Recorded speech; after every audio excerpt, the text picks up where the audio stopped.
Bonjour et bienvenue dans Lumière intérieure. Nous recevons cette semaine un acteur, comédien, scénariste. À 72 ans, il totalise 40 ans de carrière, plus de 99 films et séries à son actif. Daniel Rousseau est à l'affiche à partir du 17 octobre au Théâtre des Bouffes parisien pour une pièce intitulée « Si on savait », signée Eric Fraticelli. Il est notre invité ce soir. Bonsoir, Daniel Rousseau. Bonsoir. Alors, vous êtes un homme heureux, j'imagine, ce soir. Vous allez pouvoir à nouveau remonter sur les planches. Ah oui. Ça, c'est fou, hein, parce que dans cette période-là où on se rend compte que... J'imaginais pas que ça me manquerait autant. C'est vrai, quand on arrête de jouer, par exemple, on peut rester un mois, on passe des vacances, on sait qu'on va revenir au théâtre, tout ça. Mais là... Si long comme ça, c'est un bonheur, hein, de rentrer dans le théâtre, de se dire bonjour, de se dire qu'on va répéter, que je vois la scène, je vois le décor qui se monte. La vie reprend. La vie reprend. Je suis sûre que votre public va être très heureux également de vous retrouver parce qu'ils vous connaissent bien. Vous avez des fidèles depuis, je disais 40 ans de carrière, parce que vous n'avez jamais arrêté. Depuis que vous êtes monté sur les planches, vous n'avez jamais arrêté quasiment. Ben, j'ai eu cette chance. Ouais.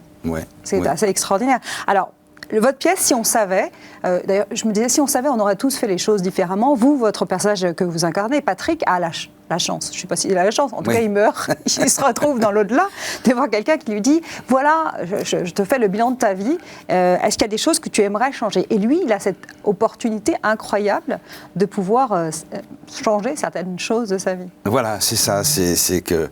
Est-ce qu'on a fait le bon choix? C'est drôle parce que quand j'ai lu la pièce... J'ai mis un certain temps à penser à ça et en me disant, même moi, est-ce que dans ma vie j'ai fait les bons choix? Et je me suis revu comme ça et je me suis rendu compte en définitive que les choses que j'avais laissées de côté, quelquefois je les retrouvais. C'est très bizarre. Il y a des choses que je prenais en négatif. Je me disais, tiens, pourquoi j'ai pas été pris sur ce film? Eh ben, c'est parce que je devais faire autre chose. Et cette autre chose m'amenait encore à autre chose. Donc, la pièce, tout le monde s'est dit un jour, est-ce que j'ai fait le bon choix? C'est sûr. Et la pièce te dit que peut-être que l'autre choix que tu avais envie, il est peut-être pire. Il est peut-être pire. Oui, c'est peut-être pas bien. Est-ce qu'il faut prendre le risque de recommencer quelque chose? Ben, c'est dangereux. C'est dangereux. C'est ce qu'on va voir dans la pièce. Ça peut être hyper dangereux. Il y a un moment donné, d'ailleurs, il ne veut plus revenir en arrière. Il veut plus. Il dit quand je vois ce que ça donne, c'est pas possible, quoi. Parce qu'on imagine que ça peut jouer sur tous les plans, sur la rencontre amoureuse, sur la vie professionnelle, mais évidemment, sur les amis. Il se pose des tas de questions sur le fait de se dire, tiens, peut-être qu'à un moment donné, il a eu une maîtresse. Alors il dit, bah ouais, c'est dommage. C'est vrai, il y a une période avec ma femme et tout. Peut-être qu'avec ma maîtresse, ça aurait été peut-être mieux. Mais bon, on peut pas le savoir. Le gars fait, bah si, on va savoir. Allons-y. Et on voit, c'est ça. Le comique vient de là, voilà. C'est une comédie, hein. C'est une comédie. Bien sûr, on est là quand même pour rire. Et on en a besoin. Et on en a besoin, et on est là pour ça, d'ailleurs. Parce que moi, je pense qu'en ce moment, moi, je fais office de médicament. Hein. Ça, et puis, malheureusement, c'est mieux d'aller au Bouffes parisien que de rentrer dans une pharmacie. Moi, je vous le dis. Moi, je suis entièrement d'accord avec vous, je le conseille fortement. Vous parlez de destin. Et vous êtes un homme à qui le destin a joué des tours, a donné des opportunités assez incroyables. En fait, votre vie a été changée du tout au tout le jour où vous avez rencontré Robert Lamoureux. Racontez-moi.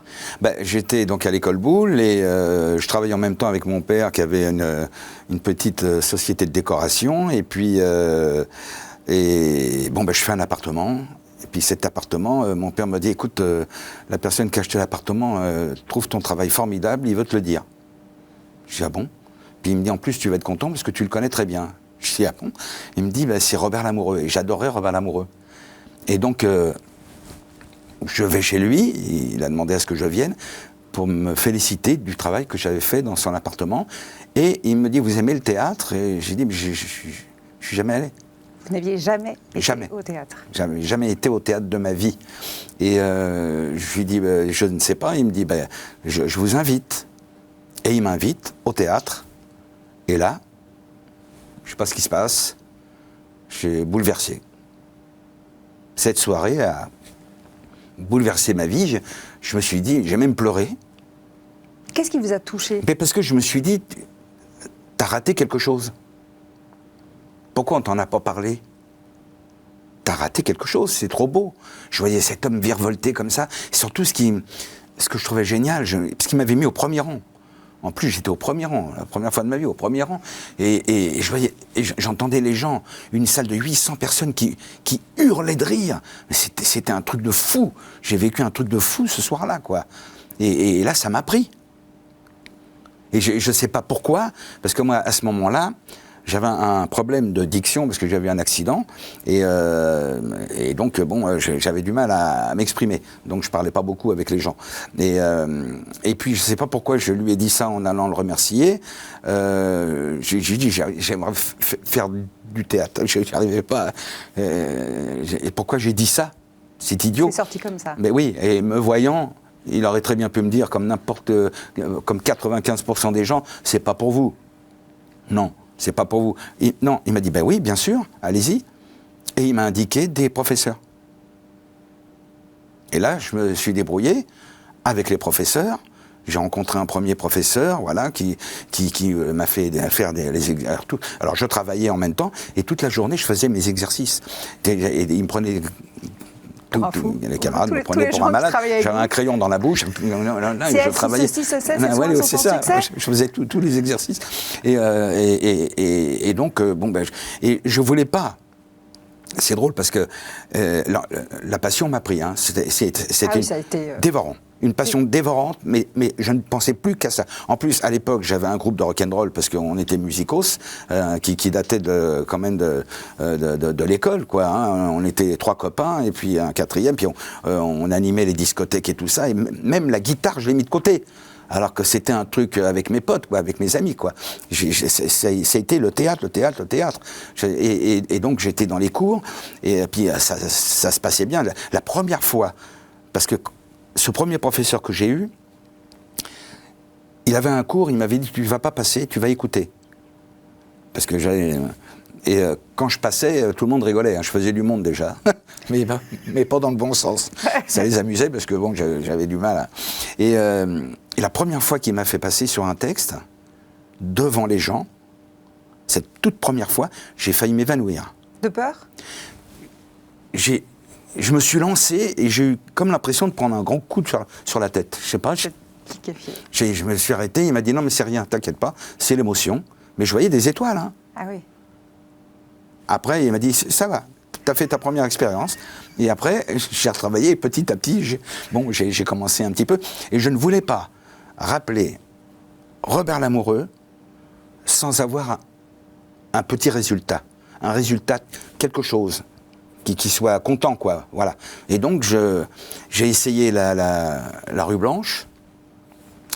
Là, l'école de théâtre, pour ceux qui ne connaissent pas. Oui, l'école de la rue Blanche, et puis le conservatoire, bien entendu. Parce que ce qui est extraordinaire, c'est que vous avez quand même fait le conservatoire national enfin, vous êtes rentré dans l'institution nationale. Le conservatoire national. Vous avez passé le concours.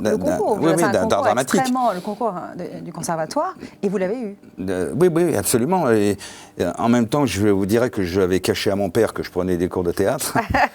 Parce qu'un jour, je lui en ai parlé, et puis il m'avait dit, mais écoute, t'as un métier, tu vas pas faire autre chose. Je m'étais un petit peu lancé comme ça. C'était un métier que vous adoriez. Vous avez fait l'école Moule. Mais j'aime toujours ça. Vous êtes doué de vos mains, vous adorez peindre. La peinture, c'est une autre de vos passions. Mais j'adore ça, bien sûr. Vous n'êtes pas un homme qui a choisi le théâtre par défaut. Non, pas du tout. J'adore la peinture. Je pourrais m'y remettre demain. D'ailleurs, je m'y suis remis quelques fois, de temps en temps. Quand j'ai l'occasion, je peins. Ça me fait plaisir. Mais j'avais donc caché à mon père. Et puis, il y avait Lamoureux, et c'était les 2 personnes importantes dans ma vie en ce qui concerne le théâtre. Et puis un jour, j'appelle mon père, je lui dis, voilà, j'ai décidé de rentrer au conservatoire, si je peux y arriver. Il me dit, viens, on déjeune. Alors donc, je déjeune avec lui, mais il me dit, tu vas tout lâcher? J'ai dit, mais je lâche pas, j'essaye. Si j'y arrive pas, je continue à travailler, papa. Voilà. Mais il me dit, mais vous êtes combien à passer? Je sais pas, il y en a 2000, 2005, je sais pas. Et ils en prennent combien? J'ai une quinzaine. Il me dit, vas-y. Genre, vas-y, tu n'y arriveras jamais, tu rentreras jamais. Ah, pour lui, c'était... C'est l'autre personnage aussi qui, vous en parliez, qui est assez clé dans votre vie, c'est votre père, parce que il vous a élevé quasiment tout seul. Oui.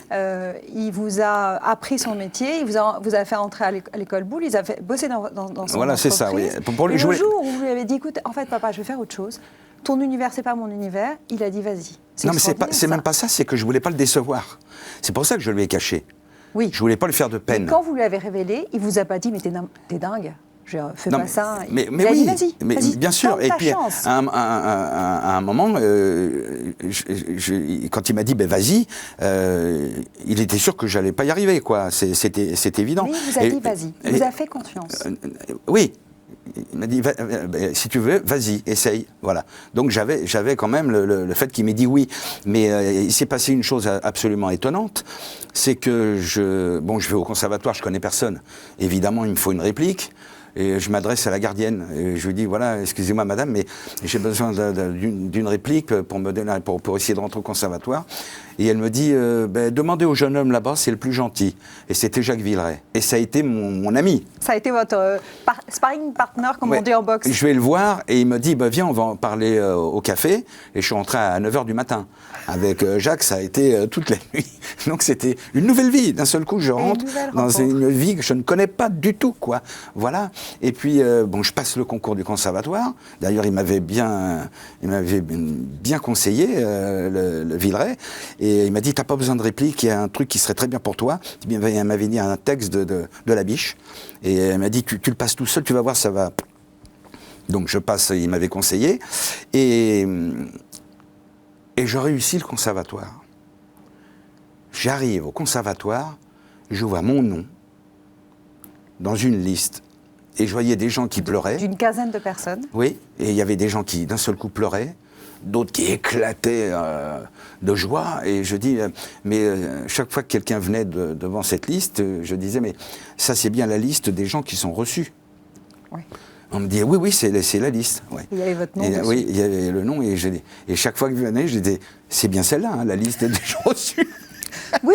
Eh bien, il s'est passé une chose absolument incroyable. Et même aujourd'hui, je ne peux pas y répondre. J'ai pas appelé ni mon père, ni l'amoureux. J'ai eu un trou. Je ne sais pas ce que j'ai fait dans cette journée. Ah oui. Je crois que je suis allé au cinéma. Vous avez pris un coup sur la tête là aussi. Oui, j'ai appelé ni l'un ni l'autre. C'est le lendemain matin où je me suis dit, mais j'ai pas appelé mon père, j'ai pas appelé l'amoureux, mais c'est dingue. Donc j'appelle mon père. Et il me dit, oui, t'aurais réussi, tu m'aurais appelé hier, évidemment. Hein? Et j'ai dit, mais... j'ai dit, non, mais j'ai réussi. Il me dit, ah bon? Et c'est là où il m'a encore invité à déjeuner. Et c'est là où il m'a dit, allez, t'as envie? Allez, vas-y, fonce. Là, il m'a vraiment encouragé. Et après, moi, j'appelle Robert Lamoureux, évidemment. Il s'était passé 3 ans, quand même. Et je dis, allô, Robert, c'est Daniel Russo. Vous savez, j'avais fait l'appartement. Il me fait, oui, bien sûr. Voilà, je voulais vous rappeler. Il me fait, mais tu parles. J'ai dit oui. Alors non seulement je parle, mais en plus... oui, j'ai dit oui. Il me fait, mais c'est incroyable, mais tu parles normalement. J'ai dit oui, parce que j'ai continué. Il me fait, ah bon? Et alors? J'ai dit, voilà, je suis reçu au concours, au Conservatoire national d'art dramatique de Paris. Et là, il y a un silence. Et il me fait, le vrai? Je dis oui. Il me fait, viens tout de suite. Tu peux venir tout de suite? J'ai dit oui, viens à la maison. Je suis arrivé donc chez lui, et il m'a dit, écoute, il m'a dit 2 choses. Il m'a dit, je t'ai pas envoyé dans les cours pour être acteur. J'avais fait ça pour te décomplexer, pour que tu vives mieux dans ta vie. Et je ne pensais pas qu'on en arriverait là. Mais je ne pensais pas que tu pouvais rentrer au conservatoire. Et vous l'avez fait. Et il me dit, tu sais, je vais te dire une chose, c'est comme si c'était moi. Oui. Et un peu plus tard, il m'a appelé parce qu'il écrivait un bouquin. Et il m'a dit, j'ai 2 pages sur toi, je peux les mettre. J'ai dit, Robert, bien sûr. Il a parlé de vous dans son livre. Oui, et ces 2 pages, il me dit, je te donne le titre. J'ai dit, oui, Daniel Russo, impossible, pas français. C'est joli. C'est génial. C'est très joli.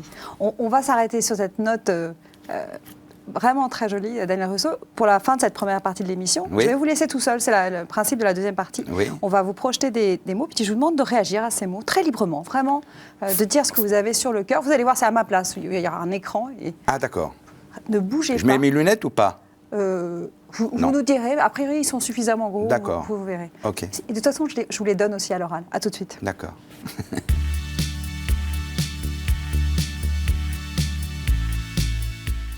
Alors le premier mot justement qu'on va vous proposer, on va proposer de réagir à ce mot, c'est public. Le public. Ben, c'est ce qui m'a enthousiasmé la première fois que je suis allé au théâtre, voilà, où j'ai vu Robert Lamoureux et que j'étais au milieu du public, quoi, et ça m'a stupéfié de voir tous ces gens rire en même temps. Je trouvais que c'était tellement fort, tellement énorme, qu'un homme comme ça, sur scène, puisse donner autant de réactions positives. Voilà. Je trouvais ça absolument incroyable. Vous dites dans une interview que vous avez joué certaines pièces de nombreuses fois, mais qu'à chaque fois c'est différent de jouer parce que le public est différent. Ah ben, chaque soir est différent. Bon, il y a des comédiens qui d'un seul coup peuvent venir et ils font la même chose. Je veux dire, ils prennent les mêmes temps. Non, parce que il y a un moment où un rire peut être plus long. Donc, il faut en tenir compte. Et ça, je dois dire que c'est encore une belle rencontre pour moi. C'est Jacques Fabry, c'était la compagnie Jacques Fabry à l'époque, qui lui, quand j'étais au conservatoire, par exemple, quand on attendait les résultats du concours de sortie, où j'étais avec Giraudot et Villeray, on était tous les trois là, en attendant le jury qui était en train de délibérer. Et c'est Fabry qui d'un seul coup est arrivé et m'a dit que vous ayez un prix ou pas, je m'en fous, moi je vous engage à la rentrée. Et il m'a tout appris. Parce que quand je suis arrivé devant sa compagnie, il m'a fait monter sur scène. Et il m'a dit, voilà, tu as fait 3 ans de cours privé, tu as fait la rue Blanche, le conservatoire, tu es sorti avec 4 prix, tu ne sais rien. C'est maintenant que ça commence. Et il m'a appris toute la technique, et la technique de l'écoute du public et du jeu. Et il me disait, c'est toujours différent, tu fais très attention, parce que le public, le rire, c'est comme un soupir en musique, il compte. Donc on ne parle pas sur un rire. Alors quand il m'arrivait un petit peu de pas bien le faire, je me faisais engueuler, mais grave quoi. Mais il m'a beaucoup engueulé, mais merci à lui. Il m'a vraiment appris le métier, vraiment. Il y a des publics qui portent et d'autres qui paralysent. Oui, je sais pas. Sur une pièce comique, je le sens pas tellement le négatif. Il peut y avoir peut-être, si la pièce est un mélange d'émotions et de comédie, disons que le public peut aller peut-être plus vers l'émotion et moins vers la comédie, et vice-versa. Mais sinon, non, il n'y a pas de... Enfin, j'ai jamais ressenti ça. Non. La pièce que vous allez jouer au Théâtre des Bouffes parisiens est une création. C'est-à-dire que, concrètement, vous ne l'avez jamais jouée devant un public. Vous ne savez pas exactement, vous n'êtes pas sûr des moments où le public va rire et où il ne va pas rire. Eh bien, parce qu'il nous manque le dernier partenaire. Le public est un partenaire. C'est lui qui nous donne exactement le dernier truc qui fait que ces réactions font partie du spectacle. Voilà, c'est ce qu'on m'a appris. Donc il faut en tenir compte, bien sûr. C'est toujours différent tous les soirs, évidemment. Ça veut dire que pour vous, un théâtre sans public ou un stade de foot sans public, je ne sais pas si vous êtes amateur de foot, c'est une aberration. Ben oui, on a vu ça. Hein. C'est terrifiant. C'est terrifiant parce qu'il manque cette chaleur humaine, quoi. Bien sûr, ce plaisir ensemble, voilà, ce plaisir ensemble de rire ensemble, de se réunir ensemble. C'est important, ça, bien sûr, bien sûr. Est-ce que ça vous arrive d'être un peu cabotin, d'en faire un peu plus que ce que le texte au départ vous en demandait ? Non, moi je suis sur la rigueur. Alors, je pense que la comédie, s'il n'y a pas de rigueur, c'est difficile. Voilà. Et, bon, il peut arriver des incidents. Hein. Un comédien peut prendre un mot pour un autre. On peut avoir une petite crise de rire qui fait que... Mais il faut que le public soit au courant. Il faut le mettre au courant parce que sinon, il ne va pas comprendre. Voilà. Mais sinon, non, moi je suis... oh là là. Ça veut dire que vous écoutez le public, mais vous lui parlez aussi ? Ben, non, c'est-à-dire que ce qui est important, c'est qu'il y a un travail qui est fait quand même. Il faut se dire qu'une pièce, quand on la monte, c'est un travail. On travaille beaucoup. Et il y a une vraie respiration. Et c'est vrai qu'il y a un effet comique. Sur une petite seconde de trop, il n'y aura pas de rire. Donc on a besoin d'une vraie rigueur, vraiment, sur le travail qu'on a fait. Voilà, et le public réagit, quoi. Je veux dire, moi je sais qu'un soir, si le public a pas ri sur quelque chose qui normalement où il doit rire, je me dis on l'a mal fait, voilà. C'est terrible, c'est ce qui est arrivé, je me souviens avec Michel Roux, qui est un comédien absolument exceptionnel, avec qui j'ai beaucoup appris aussi, parce que lui aussi il m'a appris, et il était sur la fraction de seconde, il attaquait, je le voyais tous les soirs, j'apprenais tous les soirs, quoi. Et un jour je lui ai dit, je sais pas pourquoi j'ai fait ça, je lui ai dit, mais vous savez Michel, quand j'ai lu la pièce, ça m'a fait rire, mais les gens ne rient pas. Et il m'a dit, mais peut-être qu'on le fait mal. Et j'ai dit, vous permettez que je cherche ? Il me dit oui, mais surtout, je ne veux pas de surprise. Hein. Là voilà, lui c'était la rigueur totale. Je ne veux pas de surprise, il faut m'avertir avant. Et tous les soirs, je venais le soir, j'ai dit voilà, ce serait bien de prendre un temps, peut-être, regardez-moi là sur le truc, on va... Et tous les soirs, ça marchait jamais. Et au bout de 3 semaines, il fait, que fait-on ce soir ? Je me sentais pas bien. Et je lui ai dit, écoutez, Michel, on va revenir au départ. Mais je pense que si moi, ça m'a fait rire, c'est peut-être une question de sonorité. Il me dit, c'est-à-dire, j'ai dit, je vais inverser mes 2 phrases. Il me dit donc que moi, je ne bouge pas. Le mot, j'ai dit non, si j'inverse, votre premier mot devient le dernier. Il me dit, d'accord. Et voilà, je n'inverse que 2 phrases. Ça fait un tabac, tout le théâtre éclate. Comme quoi, c'est tellement fragile. Comme quoi, le rire, c'est hyper fragile et on a besoin de cette rigueur. Et Michel Roux est arrivé en me disant, on garde. C'est-à-dire que tous les soirs, il voulait que ça se fasse comme ça, parce que les gens avaient une réaction. Donc, il fallait bien le faire aussi, quoi. Hein. Donc, c'était la rigueur. Vous m'offrez une transition parfaite, parce que le prochain mot, le deuxième mot, Daniel Russo, c'est rire. Ah, le rire, oui, on en a tellement besoin, bien sûr. Oui. Ouais, ça fait rire les gens. Moi, quand je faisais rire mes copains à l'école, on me punissait. Et puis maintenant, quand je fais rire les gens, c'est bien parce qu'on me paye. Ah, le rire, c'est tellement important, bien sûr. Ça a été quelque chose de pas bien avec mon père, parce que un jour, il a entendu un des élèves, il venait me chercher, un des élèves qui disait « Hey Russo, fais-nous rire ». Il m'a dit, alors tu fais rire les autres. J'ai dit, non, mais c'est parce que il fait, oui, tu fais rire les autres, quoi. T'es pas sérieux. C'est pour ça, si les notes que t'as, il faut, arrête.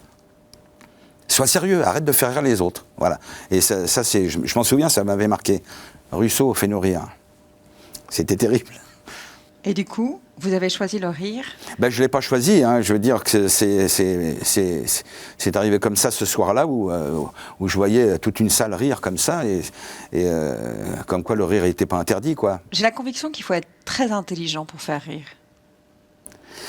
Je sais pas, En fait, ce que je veux dire, c'est que on dit que les gens qui font rire, c'est des bouffons, mais il faut une intelligence situationnelle, il faut des mots précis, il faut une intelligence de la... Voilà. Si c'est par rapport à un texte écrit, évidemment qu'il y a une technique. Il y a une technique de langage. Par exemple, vous avez des politiques qui n'ont aucune technique de langage, c'est-à-dire qu'on les entend, mais on ne les écoute pas. Et l'important, c'est d'être écouté. Et si on veut faire rire, il faut que l'écoute soit hyper bonne. Donc, il y a une technique du langage. Voilà, parce qu'on a un vocabulaire, on a des virgules, on a des points, on a des entre parenthèses, guillemets, tout ça. Tout ça, ça se respecte. Voilà, il y a une manière, c'est ce qu'on m'a appris, donc les professeurs m'ont appris. Et je veux dire, si tu as ça, tu peux déclencher le rire sur un texte écrit. Bon, si c'est pour raconter une blague, on sait que la blague, elle peut être drôle, ça dépend comment tu la racontes. N'importe qui peut raconter une blague. Mais un texte écrit et sortir le comique de là, c'est un travail. On va pouvoir passer au troisième mot, qui est fidélité. Ah, moi je suis number one alors. 45 ans de mariage. Chapeau bas. Cette année. cette Bravo. année. Mais oui, mais j'imagine pas. C'est passé tellement vite. C'est ce que je me dis. Je sais pas pourquoi. C'est cette année où j'y pense parce que mon épouse m'a dit, écoute, j'espère qu'on arrivera au demi-siècle. J'ai dit, oui, mais j'ai dit, toutes ces années qui sont passées, je te jure, je les ai pas vues passer, quoi. Et elle me dit, moi non plus. Et c'est vrai. C'est incroyable, quoi. C'est dingue. C'est quoi votre secret? C'est peut-être... c'est-à-dire, il n'y a pas de jalousie, il n'y a pas de... moi, mon épouse, elle fait ce qu'elle veut. Il n'y a pas de quelque chose de défini dans le fait de toi tu fais ça, toi tu fais ci. Non, moi je peux être très bien faire la cuisine pendant une semaine, quoi. Voilà, je m'occupe d'autre chose, je vais faire les courses ou truc. Elle a envie, elle est non, mais moi je préfère y aller, t'as autre chose à faire et tout ça.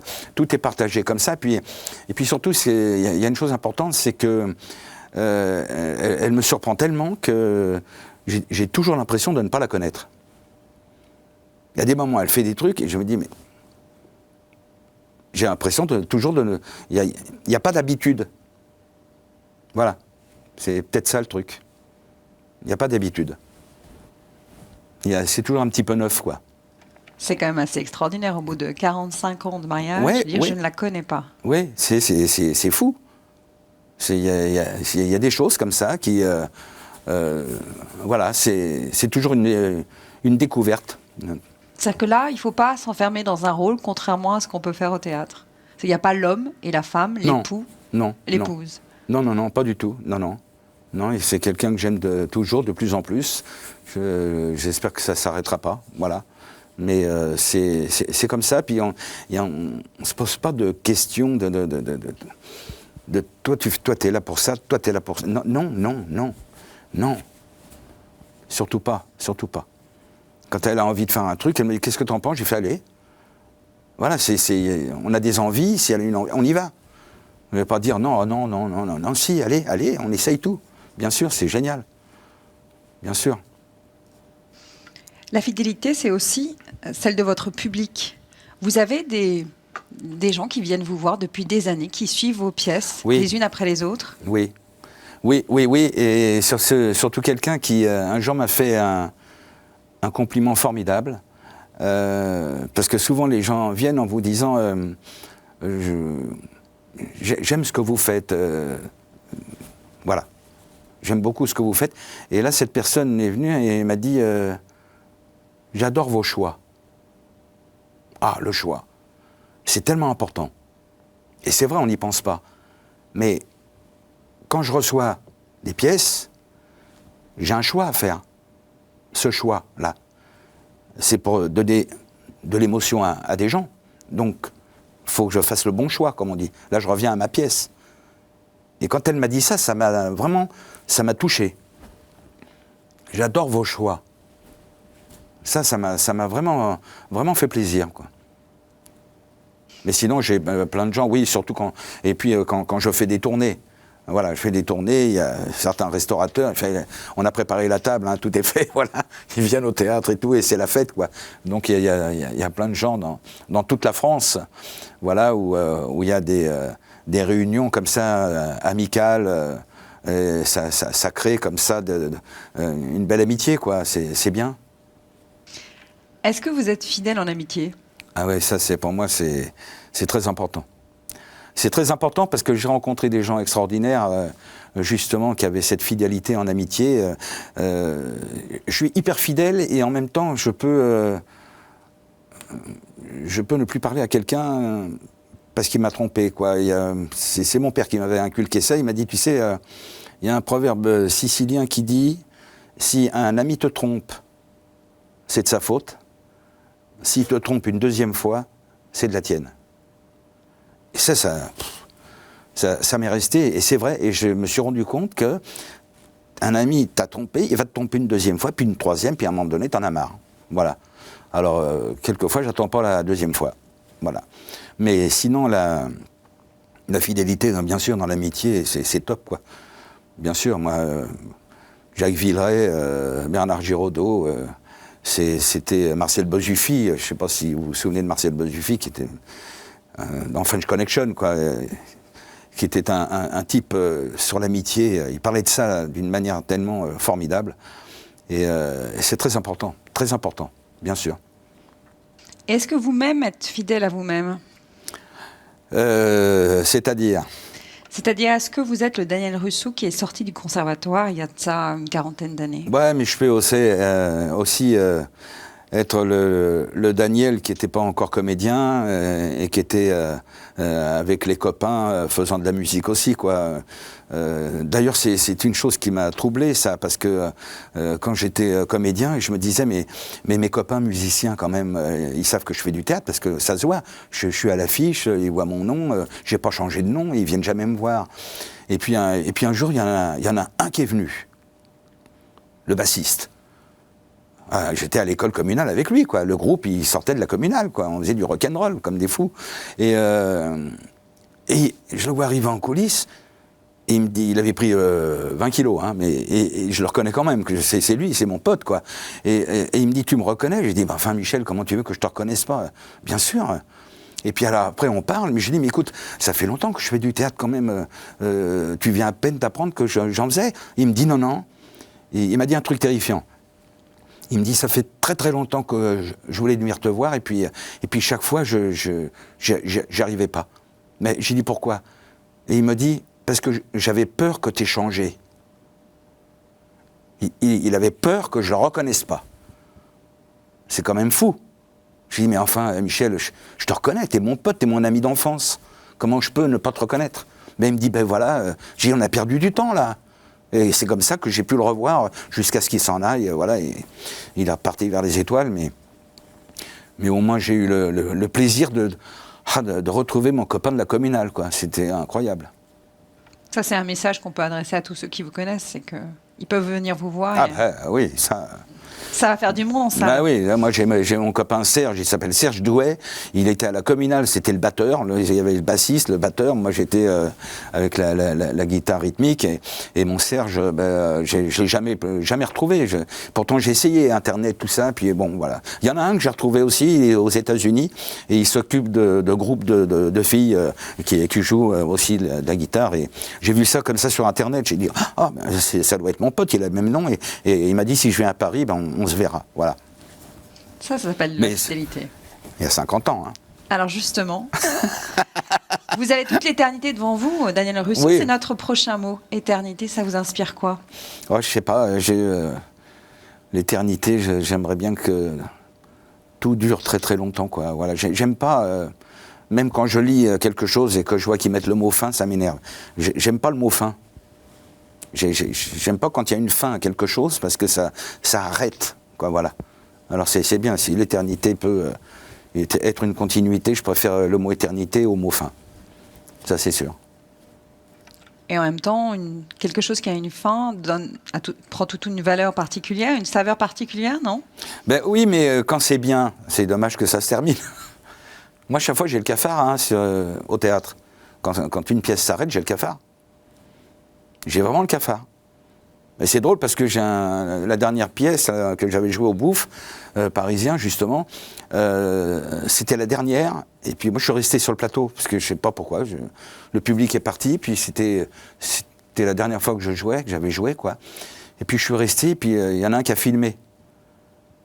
Et puis il m'a dit, regarde. J'ai dit, putain, qu'est-ce que je suis triste. Il me dit, bah oui, mais c'est normal, c'est un moment. Et c'est pour ça que j'aime pas les fins, quoi, voilà. C'est pour ça que depuis 40 ans, vous n'avez quasiment jamais quitté la scène ? Ouais, c'est bien. Et puis bon, c'est vrai que après, on retrouve une autre troupe, des gens qu'on aime, qu'on découvre. Voilà, là, par exemple, dans la pièce, je découvre des gens que je connaissais pas. C'est vachement bien.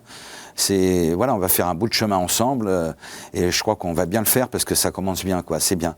Il y a tout le côté que j'aime bien dans la pièce là, c'est ce côté familial. Puis bon, je travaille avec Jean-Luc Monroe que je connais bien, avec qui j'ai beaucoup travaillé. C'est un bonheur. Là, pour moi, c'est un bonheur parce que c'est le gars qui, tu sais, qui te donne l'impression que tu fais ce que tu veux, mais tu fais ce qu'il veut, quoi. Voilà. Mais il est tellement bien et c'est tellement. Il y a beaucoup de beaucoup d'émotions et de sensibilité dans sa manière, et ça touche un petit peu tout le monde, et voilà, il y a tout ce côté amical et familial que j'aime bien là, en ce moment.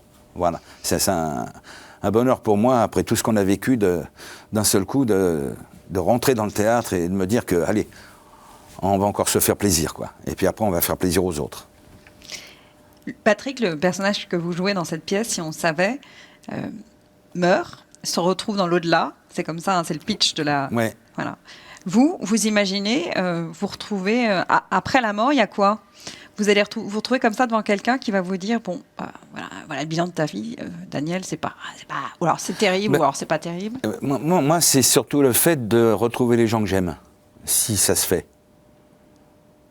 Voilà, qui me manquent, et de les retrouver. Et ça me plairait bien, c'est pour ça que je laisse la porte ouverte. Si c'est possible. Voilà. Ça veut dire quoi, laisser la porte ouverte ? De me dire que ça peut exister, que ça peut être ça. Voilà, j'arrive là-haut et d'un seul coup, je retrouve tous ces gens que j'ai aimés, quoi. Je veux dire, ça... si ça peut se faire, c'est bien. C'est pour ça que je me dis, je peux y croire. Quand vous dites ça, vous pensez à votre père, notamment ? Tous. Bien sûr, même ma tante qui m'avait récupéré, moi j'ai pas eu de jeunesse, hein, donc tous ces gens qui m'ont aidé, je suis sorti un petit peu de ce gouffre, quoi, voilà, et qui fait que j'ai été propulsé sur des rencontres, et tout ce qui m'est arrivé, en même temps, je l'ai pas voulu, quoi, à part le fait d'avoir des envies. J'avais envie de la musique, j'avais envie quand je voyais le rock'n'roll, voilà, j'avais envie de peindre. Moi, la peinture, c'est quelque chose de, je me retrouvais là-dedans parce que pas par le fait d'être seul, mais de faire quelque chose, quoi, que moi-même, voilà. C'était ça le truc, et d'avoir toutes ces envies qui fait que ça m'a permis et hop, les rencontres. Voilà, les gens qui d'un seul coup vont être importants dans ta vie, ça compte énormément. Est-ce que vous pensez que même si votre enfance a été difficile, vous êtes quand même né sous une bonne étoile ? Oui. Oui. C'était mal parti, et c'est fou parce que je crois que c'est à l'âge de 18 ans que j'ai eu un coma. Je suis rentré, j'ai eu une maladie, et j'ai vu cette lumière jaune comme ça, puis j'ai vu tous les gens que j'aimais, et même les vivants et les morts ensemble autour de moi. C'est quand même une image, hein, quoi, un peu folle, ce que je vous dis, et c'est vrai, quoi. Et j'entendais même le médecin parler. Et quand je suis revenu, j'ai vu ma tante, je leur ai dit, vous savez, j'ai vu grand-père qui m'a parlé. Alors tout le monde me disait, il est fou, ça y est, il est devenu complètement... Et je lui ai dit, non, je vous assure, je les ai vus. Hein. Et le médecin était là, je vous ai même entendu. Il me dit, non, impossible. Vous ne pouvez pas m'entendre. Dans le coma où vous étiez, vous ne pouviez pas m'entendre.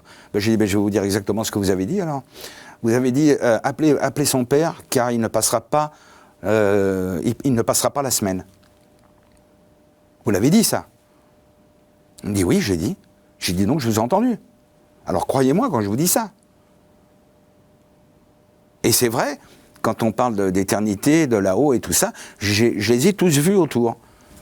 Et c'est ma tante qui m'a dit, tu vois, ils n'ont pas voulu de toi, tu as peut-être quelque chose à faire dans ta vie. Et de là, la rencontre avec l'amoureux derrière. C'est fou. C'est fou. C'est incroyable comme expérience.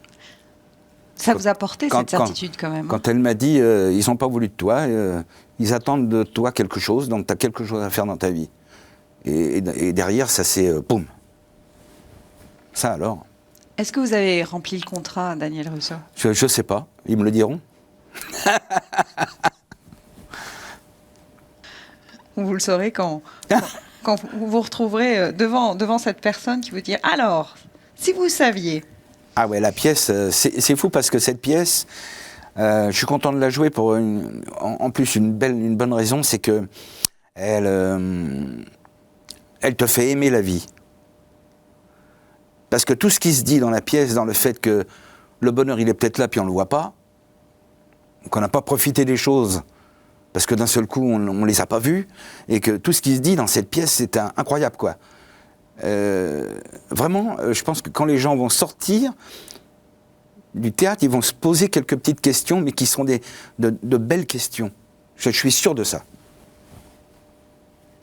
Merci Daniel Russo. Merci. On va passer à la troisième partie de l'émission. Ne bougez pas, je suis là dans quelques secondes.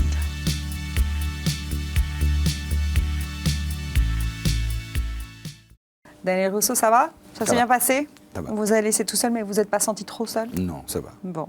On vous sent très heureux de retrouver la scène. Il y a un côté... voilà. Et en même temps... alors, pas inquiet, mais vous êtes un homme qui doutait quand même encore. Hein, vous vous remettez en... Moi, je doute toujours. Je suis un inquiet. Voilà. J'aime bien que les choses se passent bien et que le public, quand le public vient, que ce soit le top des tops. Voilà. Il n'y a pas de raison qu'un public est moins bien, que voit une chose moins bien que... voilà. Il y a une forme d'équité. Oui, non, mais il faut être vraiment toujours au top, quoi.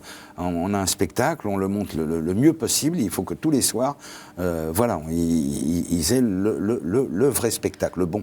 Voilà. Est-ce que cette exigence qu'on sent chez vous vient non seulement de votre formation au Conservatoire national, mais aussi de votre précédente formation à l'école Boulle? Parce que vous avez été formé dans une école qui est une école extrêmement réputée et très dure aussi, pareil. Très difficile, justement, parce que même quand on travaille le bois, la tapisserie, le bronze, un petit coup mal porté, tu fous en l'air tout un travail de 2 mois. Et donc cette précision, vous l'avez apportée aussi? Oui, ça m'a servi. Bien sûr que ça me sert. Puis même quand il y a les décors de théâtre, bon, ben, je m'y intéresse, quoi. Voilà, j'embête personne. Hein. Je dis pas, ça aurait été bien de faire ça. Non. Mais au moins, j'aime bien. Je regarde un petit peu ce qu'a fait le décorateur et ça me fait plaisir parce que c'est une chose que je pourrais faire aussi aujourd'hui, hein, bien sûr. Vous avez dit tout à l'heure que le théâtre avait... Vous souhaitiez que le public, quand il sort d'une pièce de théâtre où vous avez joué, soit heureux. Voilà, soit heureux d'avoir assisté à cette pièce. C'est ça le rôle du théâtre? Ben, c'est déjà quand les gens viennent vous voir en vous disant... vous savez, souvent quand je sors, qui me dit pendant 2 heures on a oublié tous nos soucis. C'est quand même génial. On fait du bien, quoi. On fait du bien aux gens. Bien sûr, c'est important. Et quand moi je me souviens quand je jouais Toc Toc de Laurent Baffy, c'était une pièce sur les gens qui avaient une maladie, mais on ne s'en moquait pas. Et tous les toqués venaient nous voir, ils étaient toqués, ils me disaient « moi je suis un toqué ». Voilà. Et je racontais une anecdote un jour, j'avais le toc des chiffres, hein, l'arithmomanie.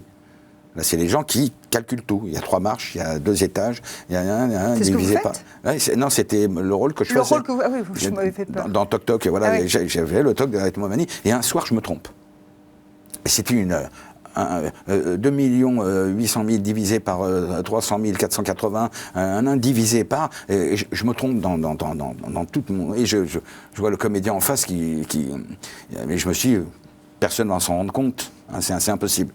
Et je sors du théâtre, et il y a un petit monsieur qui arrive qui me fait « Excusez-moi, monsieur Russo, vous vous êtes trompé. » Et il me fait tout le calcul.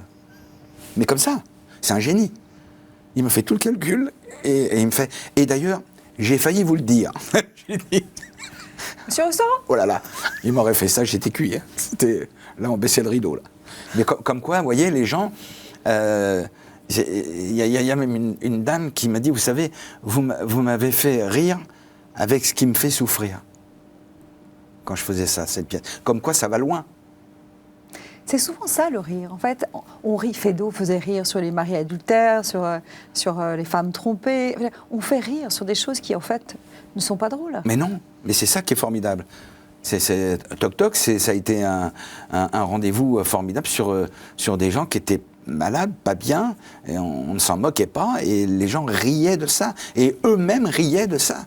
C'est cette dame qui me dit, vous m'avez fait rire avec ce qui me fait souffrir, ça m'a touché quand même, je veux dire, c'est énorme. Et vous, le rire, ça vous a permis justement d'expulser, ou en tout cas de mettre du baume sur toutes vos souffrances, parce que on l'a très rapidement, mais vous avez quand même vous avez vécu le divorce douloureux de vos parents, vous avez été ballotté, vous avez eu une enfance que j'ai fait toutes les pensions de France, moi, oui. Voilà. J'ai rencontré des gens horribles et puis des gens magnifiques en même temps. Donc voilà, ça a été, mais en définitive, peut-être que je me dis toujours qu'il y a le négatif et le positif et que tout ça s'égale, quoi. On ne peut pas avoir que du négatif. C'est ce que je me disais d'ailleurs quand j'étais gamin. Je me disais, mais il n'y a pas de raison, quoi. Il y en a qui rigolent et puis moi, ils ont des cadeaux. Moi, j'en ai pas, mais peut-être qu'un jour j'en aurai. Tu as toujours l'espoir de te dire que voilà. Et c'est comme ça, quoi. Bien sûr. Donc le rire, bien sûr, c'est que avec le démarrage que j'ai eu et en arriver à faire du bien aux gens avec le rire, c'est quand même extraordinaire. C'est formidable. C'est un don ? Je dirais oui quand même, hein, parce qu'il y a une manière de faire. Quand je dis sur un texte écrit, hein, sur les choses, parce qu'il y a, mais c'est un don. Il y a oui, vous savez, un De Funès, il n'y en a qu'un. Et moi, j'adorais Michel Galabru. Un seul De Funès, un seul pour Ville, un seul Daniel Rousseau. Enfin, non, mais il y a les Galabru. Il avait une manière aussi d'aborder les choses, même dans la vie, quoi. Mais et je me suis rendu compte souvent que les grands, souvent, hein, avaient du cœur. C'était pas des petits mecs. Un homme comme Michel Galabru, qui adorait ma deuxième fille, l'autre aussi, mais la deuxième, Charlotte, et un jour je l'appelle, je lui dis, voilà, Michel, c'est l'anniversaire de ma fille. Il me dit, oh, je peux pas, voilà, je tourne à 4-5 km de Paris, je peux pas. C'est pas grave, Michel, on fera un dîner, on fera la surprise et tout ça, et puis voilà. Et puis on fait l'anniversaire le soir. On sonne, 23h, Galabru qui vient pour l'anniversaire, il fait 400 km en voiture. Et il tournait le lendemain matin, et il amène le cadeau, il passe 1 heure avec nous, il fait, j'y retourne, je tourne demain, et il refait 400 km. C'est pas élégant? C'est d'une générosité extrême. Comment est-ce qu'on vous expliquez ça? Est-ce que vous pensez que les gens qui ont reçu un don comme vous ou d'autres, même inconsciemment, vous vous dites, je dois quelque chose à quelqu'un? Je ne sais pas, parce que on l'a voulu. Moi, j'ai voulu ça. Quand j'ai travaillé, quand j'avais mon crayon comme un fou. Moi, quand j'étais au conservatoire, on savait où j'étais à la bibliothèque. D'ailleurs, quand on me parle d'un classique ou quoi, il faut que je m'y remette, parce que des fois, je confonds tout. Parce que j'ai tellement lu, je l'ai dévalisé, la bibliothèque. Je savais que j'avais du retard sur tout le monde. Et donc j'ai lu, je lisais. Je travaillais entre un toc, après donc tout ça je l'ai voulu. Donc si je le dois à quelqu'un, je le dois peut-être au fait que j'ai eu ce mauvais départ. Qui m'a donné envie d'aller ailleurs et de me sortir de tout ça, quoi. Bien sûr, ça peut te donner une force. Voilà, c'est pas parce que tu as un mauvais départ que tu es condamné, pas du tout, au contraire. Ça peut décupler un peu tes envies et ta manière de faire. Et puis la providence, quand même. D'avoir un père comme vous avez eu, d'avoir rencontré Robert Lamoureux, enfin, ça c'est des... ça, c'est des rencontres, voilà. Il y a eu Jacques Fabry, il y a eu Jean-Laurent Cochet, qui a été mon professeur aussi en privé, Michel Roux, c'était énorme, Jean Le Poulain, magnifique, Jean Le Poulain... J'avais fait un truc avec Jean Le Poulain, mais c'était incroyable, quoi, la manière dont il avait de sortir la comédie comme ça. Ah, c'était et puis toujours ce cœur, toujours cette tendresse, ce truc, quoi. On sent chez vous ce même cœur, et je me dis en même temps, en vous écoutant tout à l'heure, que quand vous parliez de l'amitié, comme quoi on ne se trompait pas deux fois avec un ami, en tout cas sur un ami, que le pardon, chez vous, ne devait pas forcément être naturel, aller de soi. Le pardon, pour vous, c'est possible, c'est facile, ou au contraire, ça demande du travail? Quand tu as aimé quelqu'un, automatiquement, t'es déçu, quoi. C'est plus la déception et... Le pardon, oui, moi je pardonne, j'ai pas de rancœur, j'ai pas de haine, j'ai rien. Mais ce qui est important pour moi, c'est ma déception. Quand je suis déçu par quelqu'un, ça me perturbe énormément. Vous n'avez aucune rancœur aujourd'hui? Non. Parce qu'il y a des gens qui vous ont blessé, vous l'avez dit. Même Non. au-delà. Non, de façon la personne profonde. qui m'a fait beaucoup de mal, c'est quand j'étais en pension, je me souviens, j'étais gamin, en pension, dans une famille. Et quand mon père envoyait des jouets, il les donnait à ses enfants, moi j'en avais pas. Donc elle me faisait écrire « Merci papa pour les jouets » et tout ça. Et puis elle me punissait, je me mettais sous les meubles, elle me frappait, elle me mettait dehors quand il y avait le gel et elle me tapait quand j'avais bien froid et tout ça. Et un jour, je sais pas pourquoi, je me retrouve chez des amis, je dis à mon épouse, écoute, je suis vraiment à 10 km de cette maison où j'ai tellement souffert, je dois revoir cette maison. Elle me dit, mais tu vas pas tout seul. Hein. Alors donc j'ai un copain qui m'accompagne, et je retrouve, mais alors, 45 ans après, 40 ans après, je retrouve cette maison, la même couleur, le même portail, rien n'avait bougé. Et je dis à mon copain, écoute, je vais quand même y aller. Non, mais tu me laisses y aller tout seul, s'il te plaît. Tu restes dans la bagnole. Et j'arrive, et elle était là.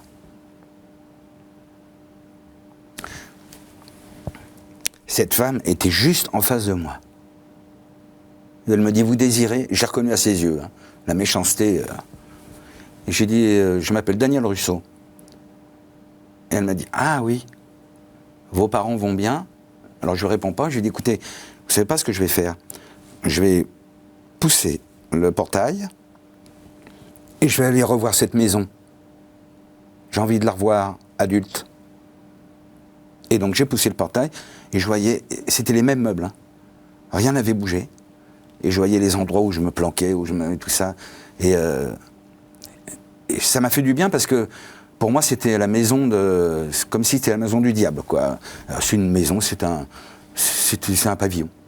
Voilà, c'était un petit pavillon avec une pauvre dame méchante, et c'était pas du tout Dracula, quoi. Voilà. Mais une pauvre dame. Bah oui, c'était quand t'es gamin, tu extrapoles tout ça. Et je lui dis, votre mari, il est pas là? Elle me dit, non, il est mort. Je lui dis, c'est bien dommage parce que lui, il vous le disait pas, mais il me donnait des bonbons en cachette. Ah bon? J'ai dit, oui. Et au moment, j'ai pas de haine du tout envers cette femme qui m'avait fait souffrir à un tel point, et pas de haine, rien du tout, simplement le fait que ça m'a fait un bien fou. Et au moment de partir, elle me dit, et qu'est-ce que vous devenez? J'ai dit, écoutez, quelqu'un de bien, j'espère, mais pas grâce à vous. Et je suis parti. Merci Daniel Russo. Merci. Pour tout ça. Et puis merci pour cette pièce que vous allez enfin pouvoir jouer pour une création, mais vous allez pouvoir retrouver. Ça va faire un bien fou. Un bien fou, on sent. Oh là donc là. le 17 octobre, oui. Au Théâtre des Bouffes Parisiens, Si on savait, une pièce signée Éric Fraticelli, en Corse on dirait Éric Fraticelli. Voilà, avec mise en scène Jean-Luc Moreau, et puis avec, vous retrouvez Valérie Mérès, voilà, que j'ai plaisir à retrouver. Erwan Ténéré, que je vais en oublier plein, Bénédicte, aidez-moi, merci. Descendre, voilà, bien sûr. Voilà. Et Jean-Luc Borras. Et Jean-Luc Borras, et vous-même, Voilà, merci mille fois de nous faire rire. C'est de gentil. Nous procurer autant de plaisir et de nous sortir de notre quotidien. À très bientôt. Et puis à vous, évidemment, à très bientôt également. Cette émission, vous pouvez la revoir sur kto-tv.com. À la semaine prochaine.